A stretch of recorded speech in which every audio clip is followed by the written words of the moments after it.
Namasté, bienvenue dans cette nouvelle vidéo dans laquelle je vais vous parler du mental.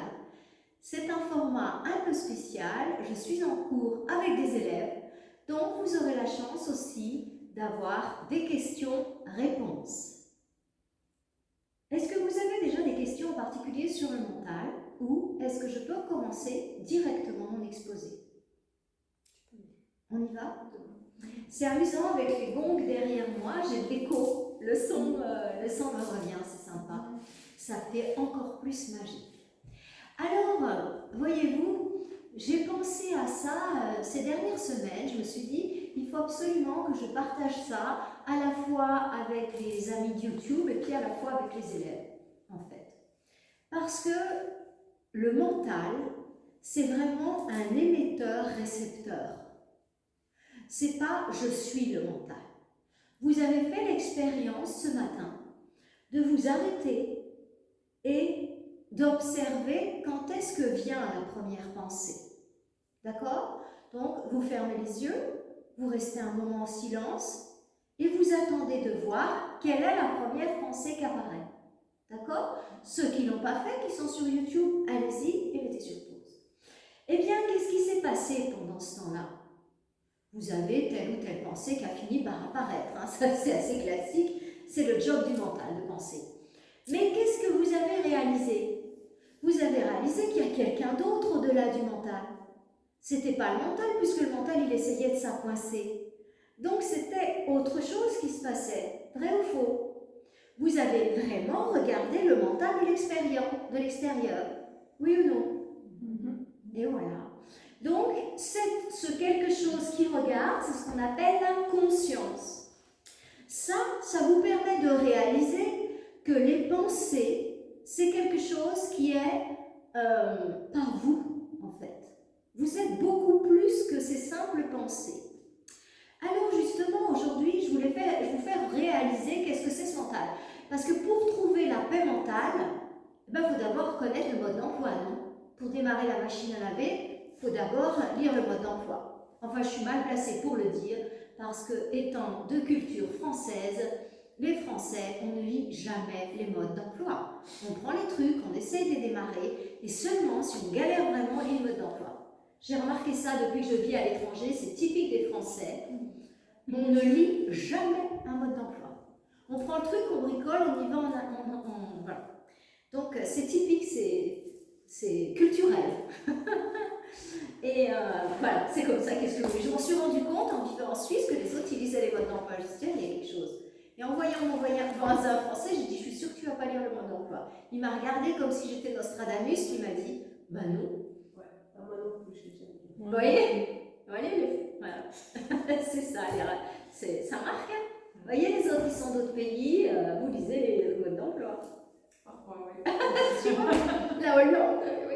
Mais c'est vraiment typique des Français. Il y a des trucs comme ça culturels. Je ne dis pas que ça soit bien, hein, non. Mais qu'est-ce que vous voulez comme ça? Donc, dans ce mental, ce qu'il faut réaliser, et c'est super important à l'heure actuelle, parce que le mental, c'est un plan. On a différents plans. On a le plan physique. On n'est pas avec des espèces de robots, bing, bing, bing, bing, bing, bing. On a des émotions, on a des pensées et on a des sentiments. Vrai ou faux? Donc, en fait, il y a différents plans d'être. Le plan physique, notre corps physique, avec lequel on va avancer, on va faire des expériences sur le plan purement physique. Un corps dont je dois prendre soin et tout ça. Mais il y a aussi le corps émotionnel, non? J'ai pas que ce corps, poum, poum, poum, poum. J'ai aussi des émotions. Oui? Donc, j'ai toute une réalité émotionnelle. Hein? Et puis, je ne suis pas que ce corps, je ne suis pas qu'un corps physique ou que des émotions, j'ai aussi la boîte là-dedans. Donc, j'ai aussi tout un monde mental. Vous avez vu, il y a des gens qui sont très émotionnels. En général, ils mangent beaucoup, ils se portent bien. Ils ont un petit peu parfois des problèmes avec le sucre, voilà, l'appétit. Ils sont très émotionnels, très dans le plexus solaire. Hein. Vous vous rappelez que la contrepartie du plexus solaire, au niveau des centres énergétiques, c'est l'appareil digestif en fait. Hein. Plexus solaire, Manipura chakra, c'est l'appareil digestif. Donc quand on a la difficulté émotionnelle, eh bien, on va venir se remplir au niveau de l'alimentation, parce que toute l'énergie qui est utilisée pour digérer, elle n'est pas pour nourrir toutes ces émotions qu'on fuit, en fin de compte. C'est pas une vidéo sur l'émotion, il y en a d'autres dans lesquelles je vous explique ça plus en détail. Donc, dans cette histoire-là, on est dans l'émotion. Mais il y a des personnes aussi qui sont énormément dans la tête, énormément dans le mental. Très souvent, on remarque que les personnes qui sont plus tournées vers le sucré sont plutôt en relation avec leur monde émotionnel. Et que les personnes qui sont dans la tête, souvent, ont tendance à être avec le salé. Bon, ça n'empêche pas les petits bonbons, hein, puisque le cerveau fonctionne avec le sucre, le glucogène, mais enfin le sucre, on va dire ça comme ça. Et, mais quand même, si on a le choix, quelqu'un qui est très intellectuel, souvent, va aimer le sucre. C'est ce que j'ai remarqué, c'est pas du tout une généralité. Hein, c'était juste une observation. Alors, c'est de ce monde mental dont je vais vous parler. Vous avez tous, à l'heure actuelle, remarqué que quand vous allez chez quelqu'un de déprimé, même s'il ne parle pas ou qu'il ne se passe rien, vous sortez de là, vous êtes un peu déprimé, non? Donc, on va dans les bus. Nous, ici, à Genève, on est café de bus, donc des trams et tout ça. On rentre dans le bus, en tram. Si on n'est pas en conscience, si on n'est pas dans un certain état d'esprit, on sort, on est un petit peu chonchon dans les périodes où il fait gris, où il y a des histoires au niveau du collectif. Donc, on sent qu'on est affecté, non? Mais figurez-vous que c'est la même chose au niveau du mental. C'est-à-dire que c'est troublant parce qu'on a l'impression que notre mental, c'est vraiment nous, ce sont vraiment nos pensées. C'est pas vrai. C'est pas plus nos pensées que les émotions que l'on ressent ne sont nos émotions. Le mental est un émetteur, un récepteur. Avec votre mental, vous pouvez émettre une pensée. Il y a certaines personnes qui sont télépathes. Ils pensent fort à quelque chose, quelqu'un d'autre va le recevoir. Oui ou non? Voilà. Donc, il émet, vous êtes d'accord? Mais il y a aussi deux grands émetteurs. On va dire ça comme ça. Je vais faire comme si on jouait aux échecs. Il y a les blancs et il y a les noirs. Vous savez, les pions. Ou aux dames, tiens, c'est plus simple. Donc, les dames. Eh bien, il y a les blancs et il y a les noirs. Donc, il y a deux équipes, si vous voulez. Et les blancs veulent gagner et les noirs veulent gagner. C'est le jeu, hein. Alors, l'émetteur blanc, on va dire que l'émetteur qui a les pions blancs, c'est l'émetteur qui travaille pour faire aider les humains à évoluer. D'accord? Ça peut aller comme postulat de base. Et on va dire que ceux qui jouent avec les pions noirs, c'est l'émetteur qui veut emmener l'humanité dans une direction sombre. Vous savez, on constate tous les jours que sur Terre, il y a la dualité. Le masculin, le féminin, le jour, la nuit, ce que les religions appellent le bien et le mal. J'utilise ces mots sans aucune connotation derrière, simplement parce que vous comprenez ce que c'est quand je dis blanc et mal. Il faut bien utiliser des blancs et noirs, bien et mal. Il faut bien utiliser des codes pour se comprendre, hein, je veux dire. Mais il n'y a pas de connotation bien, pas bien. Bon, c'est égal, c'est juste un vocabulaire. Hein, on est d'accord avec ça. Donc, en fait, il y a une famille qui a les blancs, là, les pions blancs, la famille blanc, eh bien, qui va émettre sur une fréquence vibratoire qui est la fréquence de l'évolution. D'accord? Et il y a une autre famille, la famille obscure, qui va émettre sur un niveau qui est involutoire. C'est-à-dire qu'il y a les pions blancs, ceux qui ont les pions blancs, ils vont nous envoyer des pensées, deviens végétarien pour ton bien, pour le bien de la planète. Et puis, juste derrière, il y a l'émetteur noir qui va dire « Ah non, non, non, non, tu vas manquer de fer. Ah non, non, non, non, tu vas manquer de vitamine B12. Oh, et puis regarde cette petite merguez, comme ça sent bon. » Puis ce petit hot dog avec un peu de moutarde, mais tu peux pas renoncer à ça, mais tu débloques, enfin. Puis les barbecues qu'on fait au bord du lac, non mais t'es cinglé là, ça va plus du tout, hein. Et voyez, donc vous voyez comment c'est ces deux émetteurs? Mais c'est vraiment ça. C'est que, vous voyez, on parle toujours de l'ange de garde. Hein, c'est quelque chose qu'on connaît, ça, depuis qu'on est enfant. On nous parle de notre ange de garde. Mais ce qu'on a oublié de nous dire, c'est qu'on est aussi un démon de garde. Oui, peut-être ça vous ennuie de savoir ça. Mais évidemment, on est dans la dualité. Je veux dire, il faut vraiment être dans une structure de déni pour penser qu'on n'a qu'un ange et qu'on n'a pas de démon. C'est évident que la famille blanche et la famille noire, ils nous ont mis tout ce qu'il faut pour qu'on puisse vivre l'expérience de la dualité. Si on était dans un monde que de lumière, on ne ferait pas l'expérience de la Terre. On est venu expérimenter un certain nombre de choses. Et donc, dès le départ, on a ces deux émetteurs. Je vous dis ça parce que, à mon avis, c'est très important. Quand vous avez des pensées, demandez-vous d'où elles viennent. Elles peuvent venir d'une personne autour de vous qui s'est fait plomber son mental et qui a des pensées atroces sur vous. Donc tout d'un coup, vous ne vous sentez pas bien parce que cette personne, elle pense, elle a des sombres desseins en fait vous concernant. Ou elle pense que, je ne sais pas, vous l'avez volé, vous allez lui prendre son mari, peut-être même manger son chat, je ne sais pas, enfin. Non, mais je vous le dis parce que j'ai une histoire avec un chat qui essaie de manger. Bon, bref. Donc, peu importe. Bon. Mais, enfin bref, vous voyez ce que je veux dire? C'est que il est très important d'avoir le contrôle de son mental. Parce que, vous allez vous polluer vous-même, mais quand vous rentrez dans ces schémas de pensée, ta voisine, t'as vu comment elle t'a regardé? Mais je suis sûre que c'est elle qui m'a rayé ma voiture. Ah non, mais c'est sûr. T'as vu comme elle m'a regardé? J'en suis sûre. Et ces pensées-là, ces histoires complètement débiles, votre mari qui rentre pas à l'heure, ça y est, c'est sûr, il est passé sous un bus. Vous voyez, des trucs de fous comme ça. Donc ça ne peut pas être l'égrégore blanc qui vous l'envoie. C'est pas possible.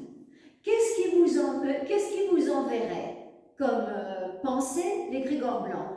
Votre mari est toujours pas rentré, il finissait le travail théoriquement à 6 heures, il est toujours pas rentré, il est 8 heures.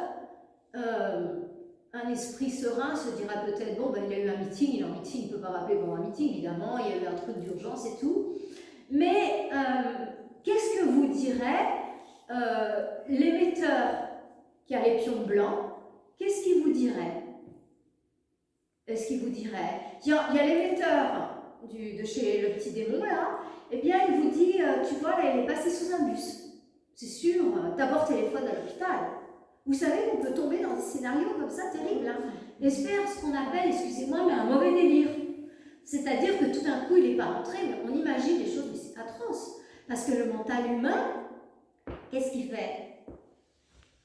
Le mental humain, il crée. Donc on a la possibilité de créer. Alors après, le pauvre gars, c'est possible qu'il lui arrive effectivement un accident. Vous y avez tellement pensé, vous l'avez tellement nourri. Vous imaginez l'histoire. Qu'est-ce qu'il nous dirait l'égrégore qui a les blancs?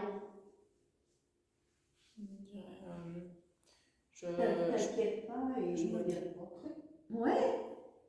Ou il pourrait carrément nous donner un... Oui, c'est ça, il nous rassurerait, il nous dirait, voilà, il a eu un meeting.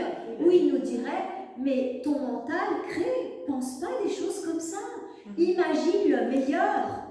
Imagine le meilleur, il nous dirait l'égrégore blanc. Et confiance. Il n'y a pas de hasard, tout est parfait. Vous voyez, il aurait des paroles rassurantes.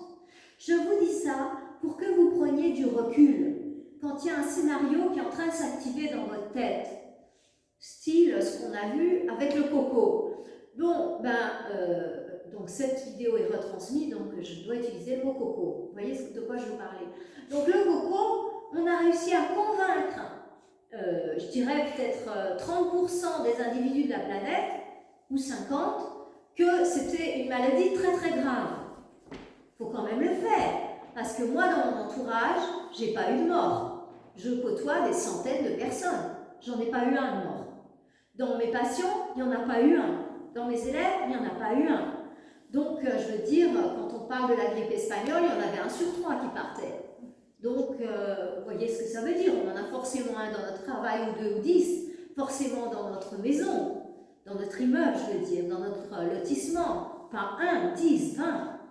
Et en fait, les émissions mentales ont été tellement fortes que finalement, le collectif s'est mis à penser comme ça. Et du coup, la vague mentale s'est imposée. Vous voyez, toutes les personnes qui sont avec le mental vacant, c'est-à-dire la majorité d'entre nous, la majeure partie du temps, eh bien, tout peut rentrer. On peut nous faire croire ce qu'on veut. Vous voyez un peu? Donc, cette histoire de réaliser que le mental est un émetteur-récepteur, c'est capital. Et d'avoir le recul suffisant. Je suis en train de penser que mon mari, il est passé sous un bus ou bien il y a du verglas, il a dû tomber dans un précipice, c'est sûr.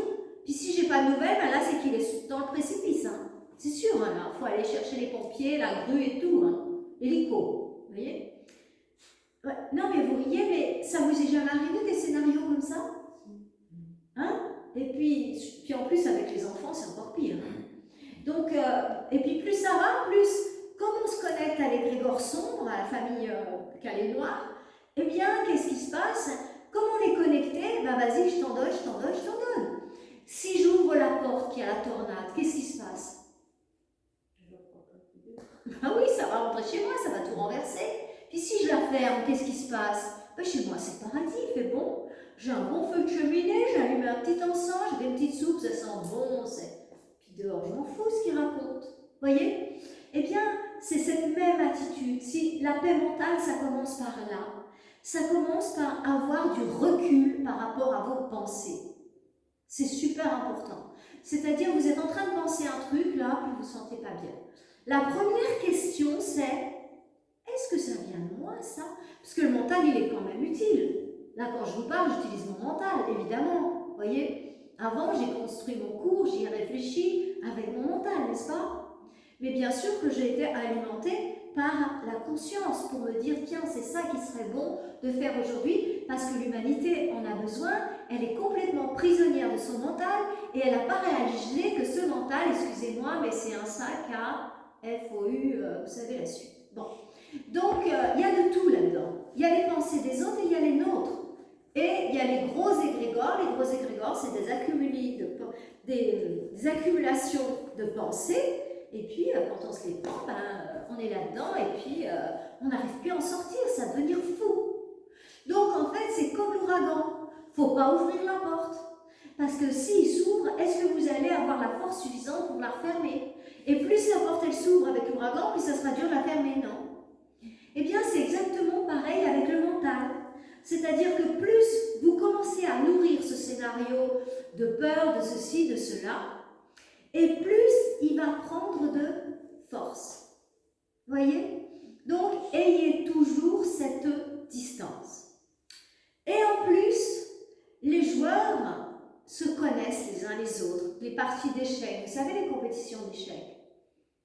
Ils observent l'adversaire pendant des heures et des heures pour découvrir quoi? Comme un joueur de tennis, les points faibles de l'adversaire, par où je vais pouvoir entrer. Donc, la famille qui a les pions noirs, qu'est-ce qu'elle va faire? Elle va observer les points faibles de la famille blanche. Et elle saura exactement quelle pensée vous envoyez pour que la porte s'ouvre. Parce qu'elle vous connaît très très bien. Rappelez-vous, l'ange et le démon. Donc on vous connaît très bien. Votre ange est toujours prêt à vous aider, si vous lui tendez la main. Mais votre démon est toujours prêt à vous aider aussi, à vous enfoncer. On est sur une planète qui est à la limite entre les sphères en évolution et les sphères en involution. Il y a deux portes de sortie. Il y a la porte de sortie par le haut Donc le retour à la source par l'illumination, mais il y a le retour par le bas, la destruction totale de l'âme, et par là, le retour à la source. Mais ce n'est pas le chemin ni le plus doux, ni le plus enviable. C'est le chemin de la souffrance portée à son extrême. Je ne pense pas que c'est ça que vous ayez envie d'expérimenter, non? Est-ce que ça vous parle, cette histoire-là, de ces deux égrégores, ces deux familles, en fait, qui émettent? Et chaque personne est un réceptacle de ça. Ça veut dire qu'une personne qui est avec vous, vous êtes en paix. Mais elle n'a pas fait de travail particulier sur elle-même et du coup, elle a un mental qui est complètement hors de contrôle. Donc, elle accueille les pensées qui viennent sans savoir ni d'où elles viennent ni pourquoi, puis en général, elle les alimente. Et plus elles font peur, plus elle les alimente. Vous savez, les natures angoissées et compagnie, ce sont des natures qui nourrissent ces scénarios sombres qui n'ont pas réalisé que ce n'est pas eux. Et donc, ces personnes-là, et très souvent on en a dans nos proches, c'est rare d'avoir une famille qui ont que des pions tout blancs, hein. Voilà. Donc, en fait, qu'est-ce qui se passe avec ça? C'est que dans nos proches, nos collègues, notre famille, il y a des mentals vacants, et la famille qui a les pions noirs, elle va les utiliser pour vous aider à revenir un petit peu dans leur camp.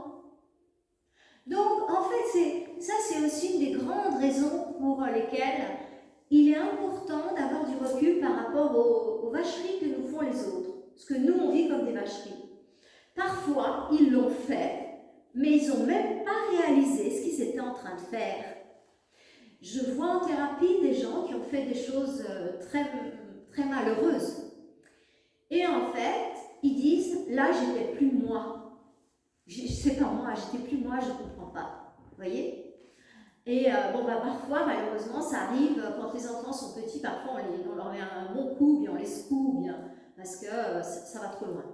Mais en fait, il y a eu, c'est comme si la famille noire avait une porte d'entrée tellement grande dans ce mental, dans cet émotionnel, elle a pris possession du parent, ou l'inverse de l'enfant, pour faire vivre quelque chose aux parents.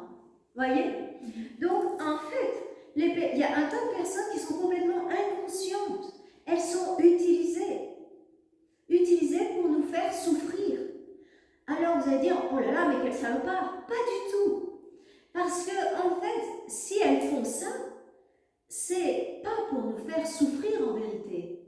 C'est pour nous pointer une plaie en nous, une blessure qui n'a jamais été réparée. De nous, de nos vies passées, de notre transgé, peu importe.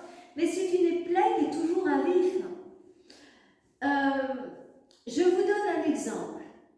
Quelqu'un m'appelle au téléphone. Ah oui, salut, ça va? Oh, excuse-moi, j'ai quelqu'un à la porte, j'arrive. Il y a des personnes chez qui ça va procurer un véritable effondrement intérieur. Ah, il y a l'histoire de l'abandon, vous savez. Et c'est un vrai chaos. Je vous dis quelque chose d'extrême, hein. Mais pour elle, c'est chaotique. Et puis quand vous revenez au téléphone, du coup, vous n'avez rien compris parce que vous n'avez pas cette blessure.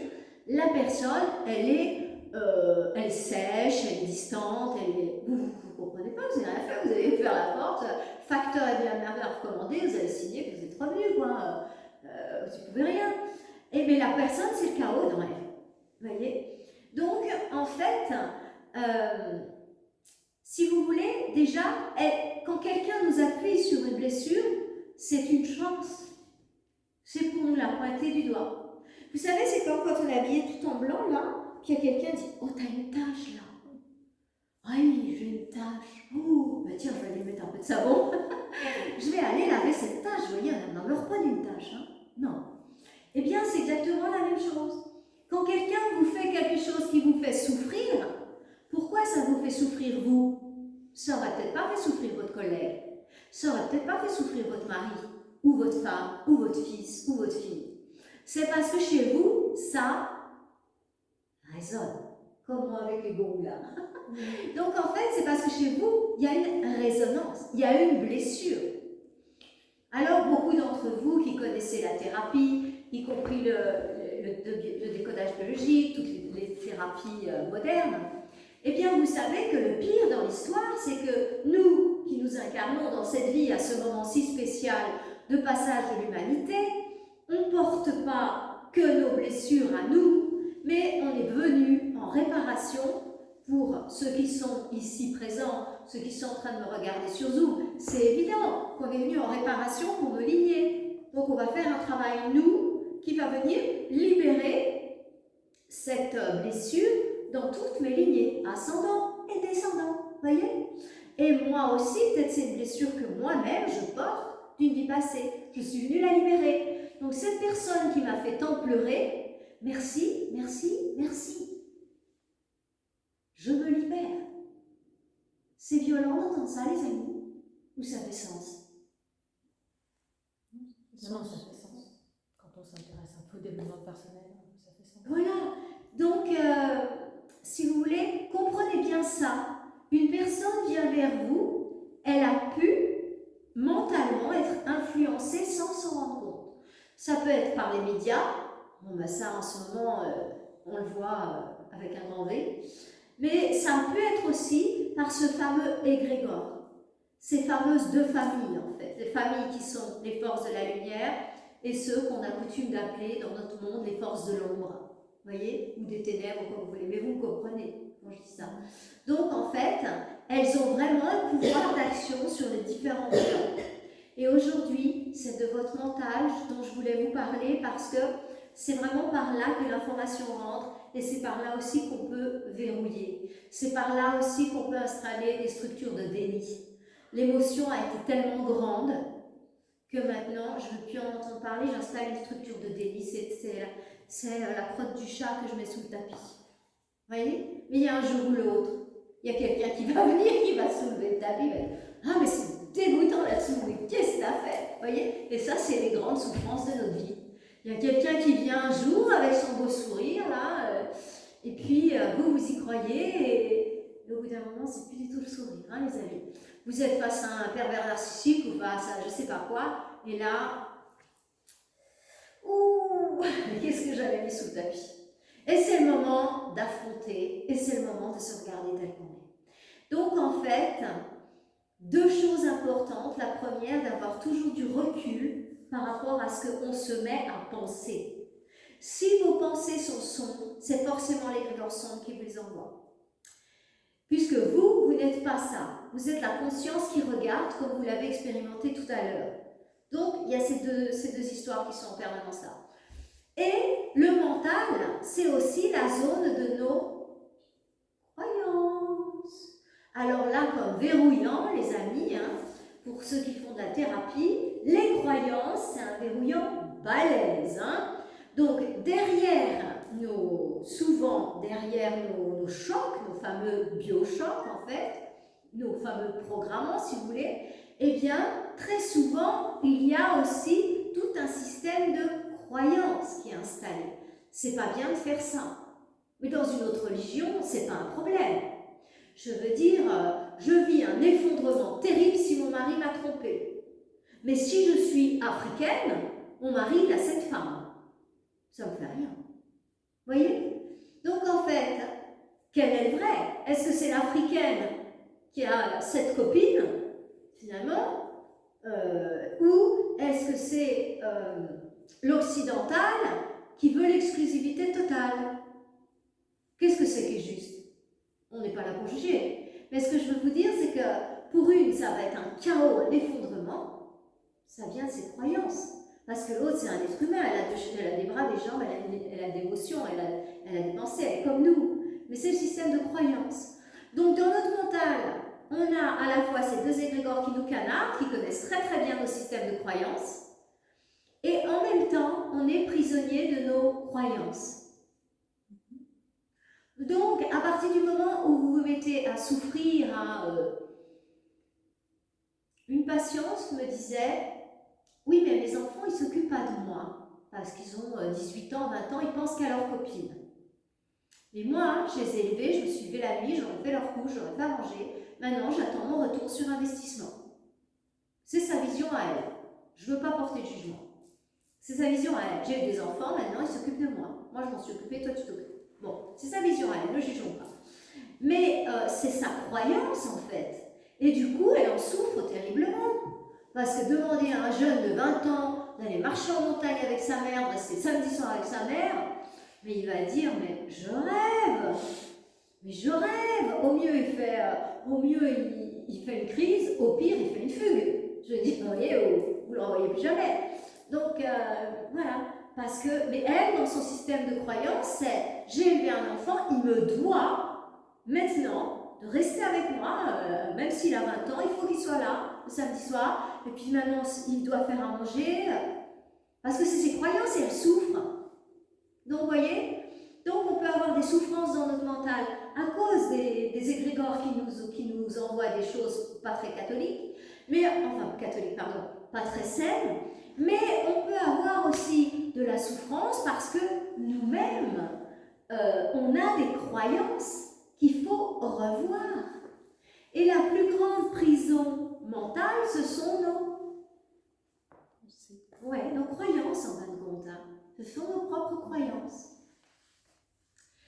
Donc, ce matin, nous avons appris la respiration carrée.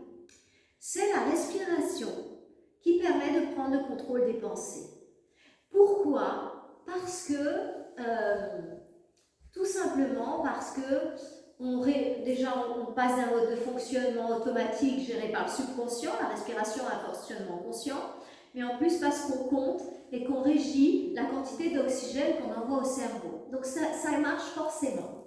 Donc ça s'appelle la respiration carrée. Je le rappelle pour nos amis qui nous suivent sur YouTube. Donc cette respiration carrée, c'est la respiration profonde, inspire, abdomen, bas des côtes, haut des côtes secondes, expire, haut des côtes, bas des côtes, abdomen se relâche. Respiration classique pour se rééquilibrer au niveau émotionnel. Mais quand on veut travailler sur le mental, on garde ce même mouvement, mais on compte. Inspire 4, retient 4, expire 4, retient 4.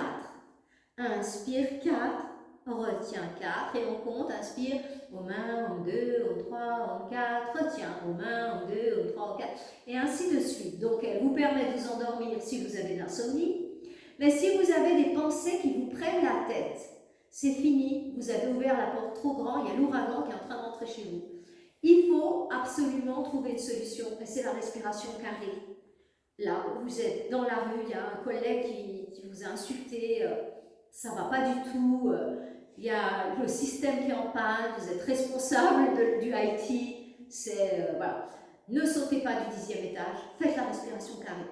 Donc vous faites inspire, retient, expire, retient. D'accord? Essayez ça, testez-le, et après vous me donnerez vos commentaires. D'accord? C'est radical. Mais je vous demande, quand vous tombez dans des pensées négatives, d'avoir toujours maintenant ce recul. Qu'est-ce qui me fait souffrir? D'où ça vient cette pensée? Mais ça ne vient pas de moi. Vous voyez? Mais parfois, c'est carrément quelqu'un qui se fait du souci pour vous, qui est en train de vous pourrir mentalement. Tout simplement. Et elle ne le fait pas exprès. C'est qu'elle-même, elle est victime de ce truc-là. Mais ça peut être une chaîne comme ça. Et on ne s'en sort pas. Et on se pollue les uns les autres. C'est pire que les virus. Vous voyez? C'est une catastrophe, cette histoire-là. Et les croyances, c'est une des grandes bases de souffrance. Donc, repensez vos croyances. Je vous donne l'exemple de la fidélité. Parce que quand notre mari ou notre petit copain n'est pas fidèle et que ce n'était pas dans le contrat de départ, c'est-à-dire on dit au départ on est un couple libre, tu fais ce que tu veux, je fais ce que je veux, tout va bien. C'est le deal de départ. Mais si au départ on dit non, on va être un couple fidèle, on va essayer comme ça, pourquoi pas, eh bien, et puis au bout d'un moment, l'autre, on découvre qu'il va ailleurs. On se sent trahi. Mais ça fait partie aussi de notre système de croyance. Et c'est aussi, on est confronté à ce besoin d'exclusivité de nos croyances, et on est confronté à la blessure d'abandon et de trahison. Vous voyez? Donc ça veut dire que ces blessures, elles résonnent fort en nous. Et ça veut dire que si lui nous l'a fait vivre, il a la même blessure. Et oui. Donc, en vous en libérant, vous aidez l'autre aussi à s'en libérer. C'est fou, hein? C'est fou, hein. En fait, on croit que nous, on est sur une planète et puis que l'autre, il est sur une autre planète, mais on est tous sur la même planète en fin de compte. Et on est tous, je dirais même, dans la même voiture qui va dans le sens, qui va dans un même sens, l'évolution de l'humanité. Alors après, il y en a qui essayent de freiner, il y en a qui essayent d'accélérer, mais on est tous en fin de compte dans le même chariot, vous voyez, dans ce même chariot. Et c'est important d'avoir cette réaction, de ne pas condamner l'autre. Ben, il a fait ça, mais de toute façon, si on connaissait vraiment son histoire, tout ce qu'il y a derrière, c'est des vieilles blessures qu'il est en train de me faire revivre, vous voyez. Il a une blessure d'abandon, bah tiens, vas-y que je te la fais vivre à toi, ça me soulage. Vous voyez, et vas-y, je te partage ma blessure d'abandon là. Ah, ça me fait du bien quand tu le vis là. Ah, ça me soulage. Mais c'est pas comme ça qu'on soulage une blessure. C'est en allant au programmant et puis en le résolvant. C'est pas en le faisant vivre à l'autre pour que ça nous allège. C'est ponctuel, c'est comme manger du sucre. Puis là, c'est pire parce que ça fait souffrir quelqu'un, donc c'est jamais une bonne idée, vous voyez. Voilà. Donc voilà, c'était un petit tour d'horizon du mental pour que vous preniez de la distance. D'accord? Alors en Inde, les maîtres disent toujours une chose, c'est qu'il faut répéter un mantra à longueur de journée. Donc un maître éveillé nous transmet un mantra et on le répète à longueur de journée. On a un mala autour du cou et on fait ce qu'on appelle le japa. C'est-à-dire qu'on répète, non pardon, je touche avec l'index, en Inde, jamais on utilise l'index. Hein. C'est le doigt de l'ego, on ne fait jamais le japa avec l'index. Donc on utilise un autre doigt. C'est terrible de montrer le doigt comme ça. Donc en fait, on utilise un autre doigt, peu importe. Et on fait le japa, c'est-à-dire qu'on répète, par exemple, si je prends le mantra universel Soham, Soham, Soham, Soham, Soham, Soham, Soham. Et toute la journée, en fait, les maîtres enseignent de saturer le mental avec ce mantra. Du coup, ben, l'émetteur sombre ne peut plus passer, ne peut plus nous faire des tours pendables. Vous voyez? Si, parce que en fait, tu vas répéter par exemple le mantra Shiva, Om Namah Shivaya, Om Namah Shivaya, Om Namah Shivaya.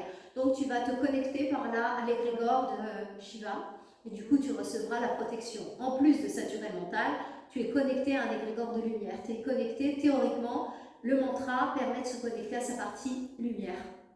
Donc c'est pour rester en permanence connecté à sa partie lumière et lâcher le mental. Voilà. J'ai gardé quelques minutes pour vos questions, les amis. Oui, si justement le démon il m'envoie une pensée, est-ce que le côté l'ange gardien n'est pas là pour tout de suite donner une réponse à quelque chose qui pourrait être négatif? Il n'y a pas un pare-feu ou quelque chose comme ça?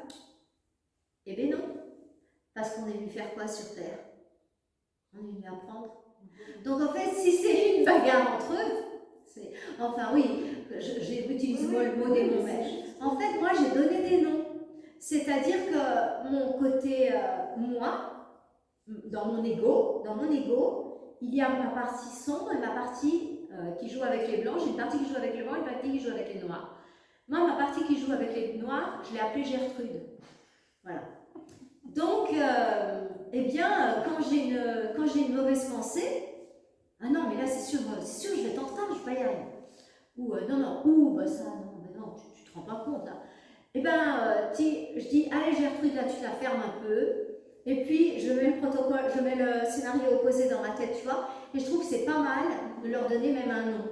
Parce que là, tout de suite, Gertrude, je la repère, tu vois. Et je sais que quand Gertrude se manifeste, c'est que le petit démon, je dis un petit démon, vous me comprenez, hein, comme on pourrait dire dans un dessin animé ou quoi, un petit démon, le petit ange, tout est très symbolique là-dedans.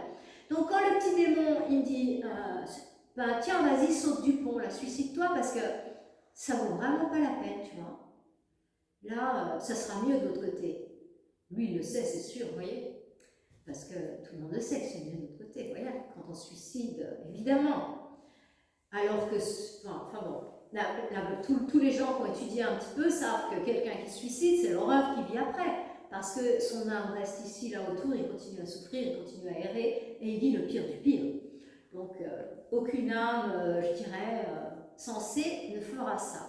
Sauf si le petit démon, il est musclé, on l'a beaucoup nourri, et puis tout d'un coup, il te dit, ouais, mais vas-y, saute là, qu'est-ce que tu t'embêtes? Mais tu vois pas comme c'est dur la vie et tout. c'est terrible, saute. Et il vous prend la tête, il ne vous lâche pas.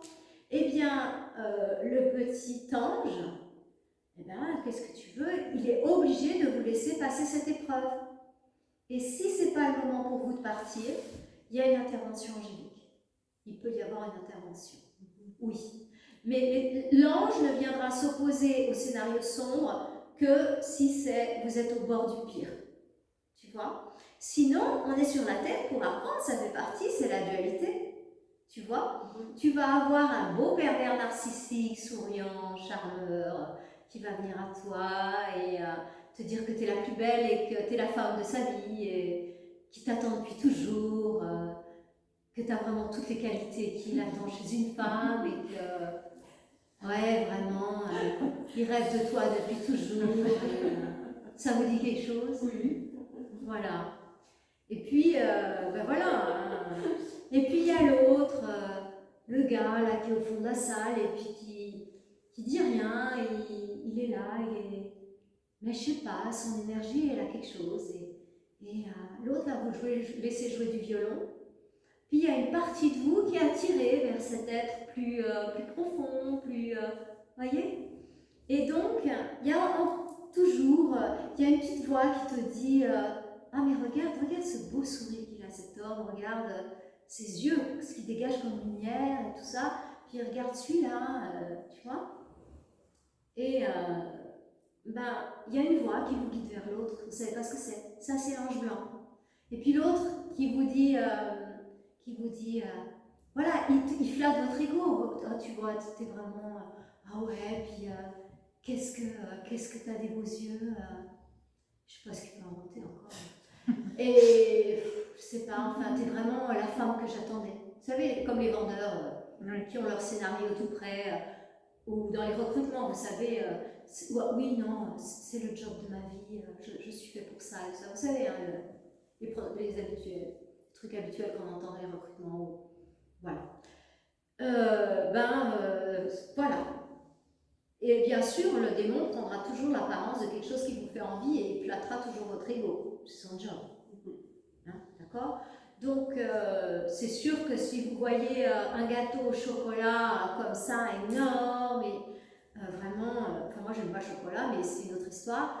Mais pour ceux qui aiment le chocolat, un super beau gâteau au chocolat, ou une glace Mövenpick, ou une glace, ou quelque chose qui fait vraiment saliver. Et puis, à côté, on vous dit, il y a la petite voix, elle vous dit, non mais prends plutôt une banane pour ton dessert. Je dis, mais qu'est-ce qui t'arrive, toi, une banane? Mais t'es cinglé, regarde ce gâteau, on me l'offre et tout, vous voyez? Et il y a l'obscurité qui va dire, mais mange ça, écoute, c'est un événement particulier, mange-le et tout ça, puis tu le digéreras, on verra bien comment. Et puis l'autre vous dit, non mais tu vois, prends rien, prends la banane, voilà, tu vas te foutre en l'air la digestion, puis après, demain, tu vas faire ça, tu vas être fatigué, tu vois. Vous voyez?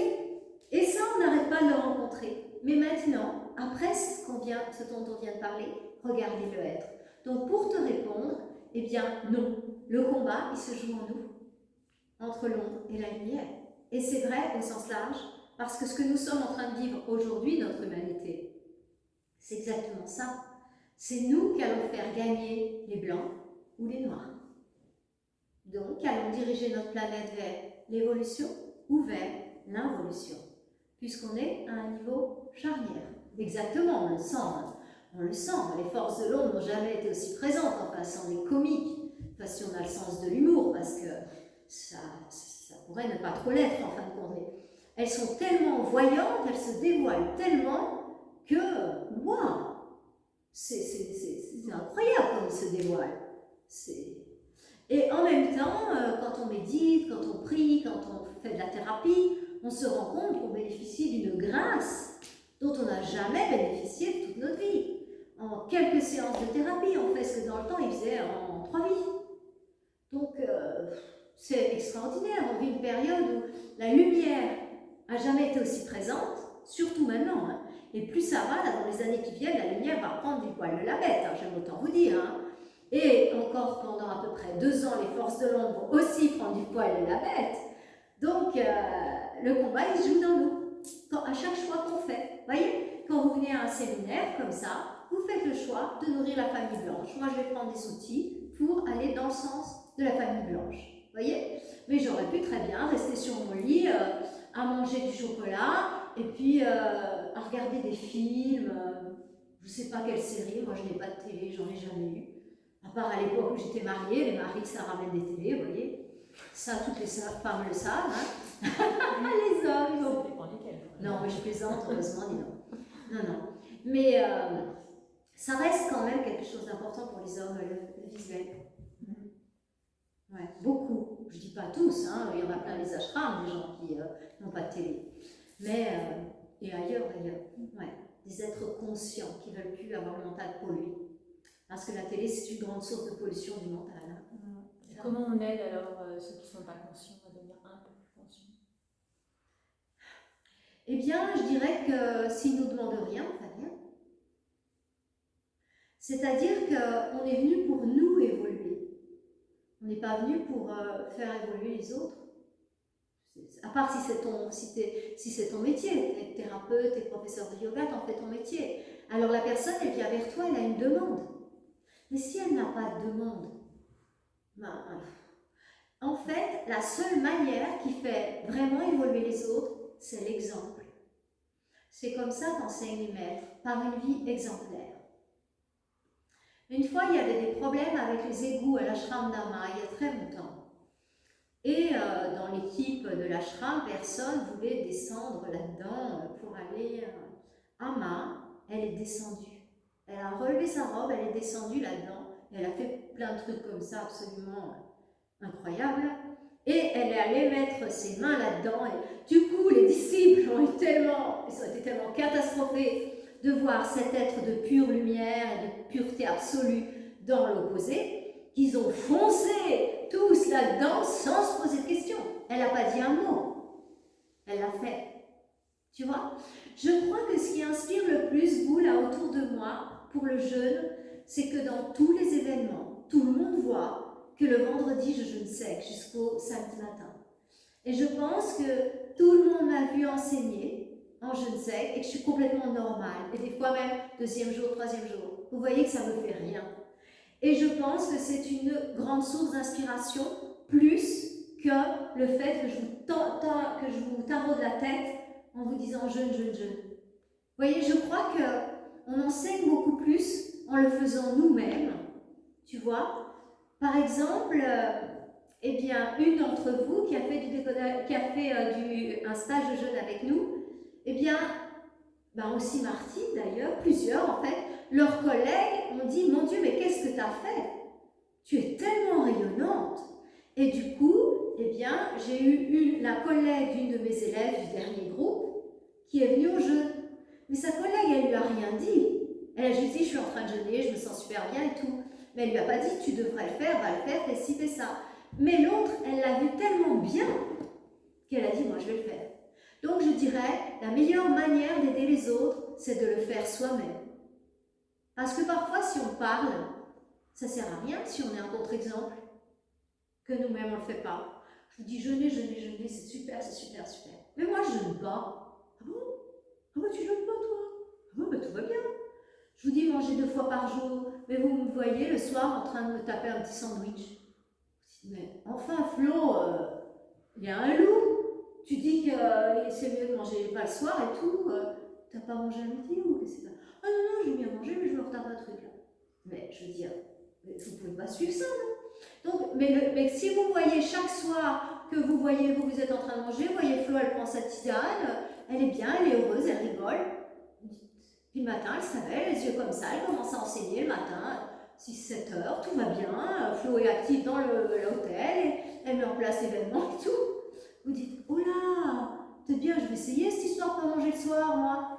Vous voyez? Et en fait, pour aider les autres, commençons par nous aider nous-mêmes et être des porteurs physiques, incarner ce qu'on aimerait voir sur cette terre.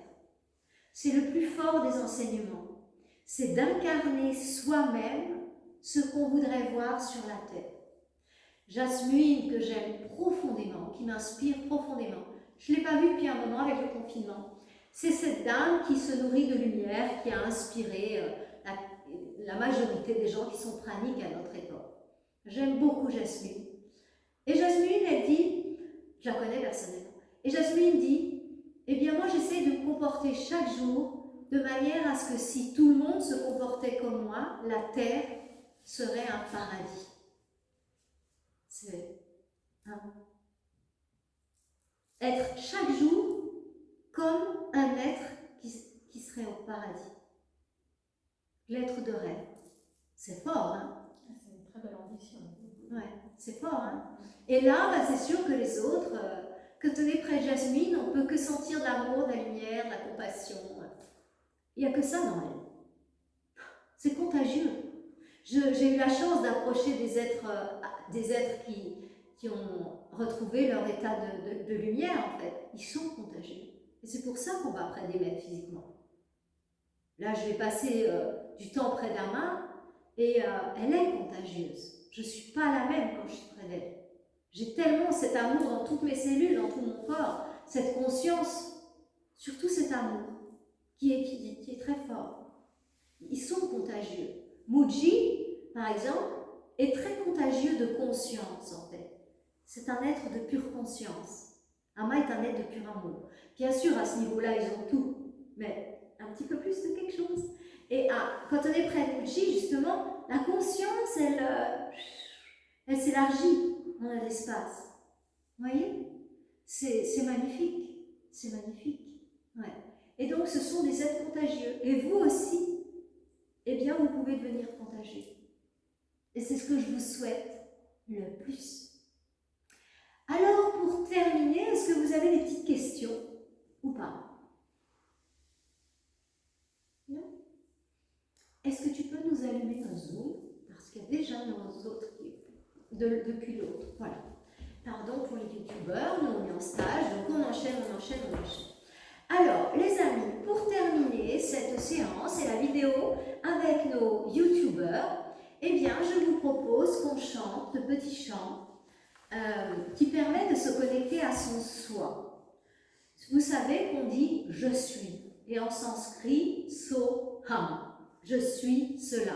Sous-entendu, quand vous chantez soham, pensez à ce que vous chantez. Je ne suis pas ces émotions. Je ne suis pas ces pensées. Vous avez vu qu'on est un cafouillage de pensées, des gens, des égrégores, des machins, des trucs. On n'est pas ça, on est beaucoup plus. On est cet être de lumière. D'accord? Donc, quand on chante ce chant Soham, affirmons ça. Je ne suis pas cet ego, ces peurs, ces limites, toutes ces mémoires que je traîne des ancêtres, des vies passées, tout. Ciao tutti. L'illumination, elle peut se faire comme ça. C'est pas... on n'a pas besoin de faire 1 million d'années de thérapie. On pourrait avoir l'illumination subite comme ça, comme par exemple le très célèbre Eckhart Tolle. Hein? Il a eu l'illumination comme ça. Donc, ça peut arriver à tous. Et on peut espérer ça. Alors, eh bien, tu peux revenir avec nous si tu veux pour chanter, ça sera sympa. Voilà. Nous avons heureusement une informaticienne dans la bande. Voilà. Alors, je vous chante le chant, Soham, sur la mélodie, une mélodie traditionnelle indienne. Et puis, je chante a cappella, donc si c'est pas parfait, s'il y a sur YouTube des professionnels, soyez tolérants, on va dire que je chante avec le cœur et recevez-le avec le cœur, n'écoutez pas les fausses notes. Voilà. Donc, je vous le donne, tu peux le laisser comme ça et puis après on le... Voilà, c'est juste pour qu'il soit ouvert. Alors, je vous donne la mélodie et après on va la répéter ensemble. Crescendo et puis ensuite décrescendo. Crescendo c'est monter, décrescendo c'est descendre. Voilà. Alors, je vous donne la mélodie à ma manière. Enfin, c'est la mélodie traditionnelle. Soham, soham, soham, soham, soham, soham, soham, soham. On commence tout petit. Pensez bien quand vous chantez, je suis le soi. Je ne suis pas tout ce bazar.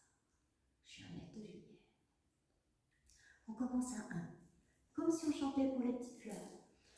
Soham, Soham, Soham, Soham, Soham, Soham, Soham, Soham. Deux. Soham, Soham, Soham, Soham, Soham, Soham, Soham, Soham. Un peu plus de cœur, trois. Soham, Soham, Soham, Soham, Soham, Soham, Soham, Soham. Quatre, vraiment plus de cœur. Soham, Soham, Soham, Soham,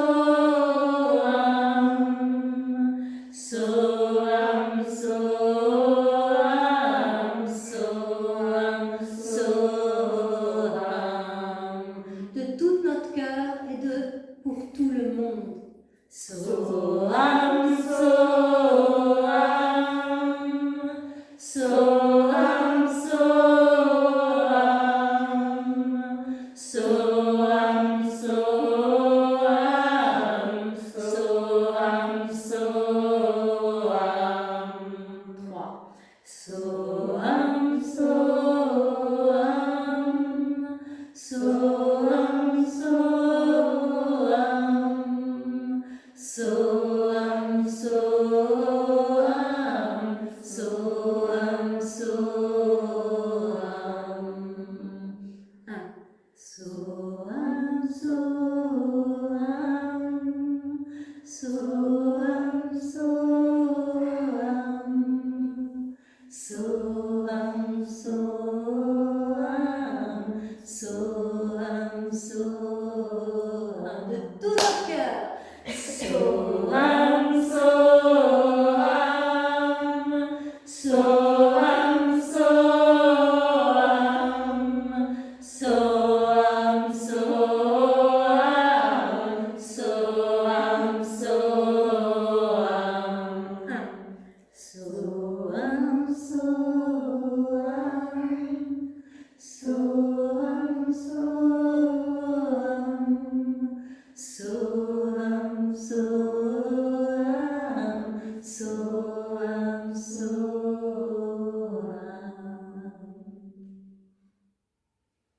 On reste un instant dans la cage des sons.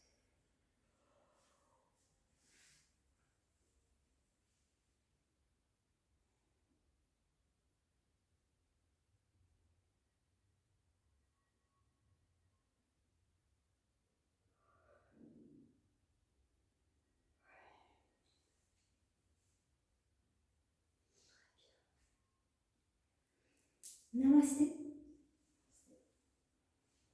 Merci pour ces bons moments. Et bien, au présent, à bientôt avec le cours de yoga. Et puis aux youtubeurs, à la semaine prochaine. Namasté les amis.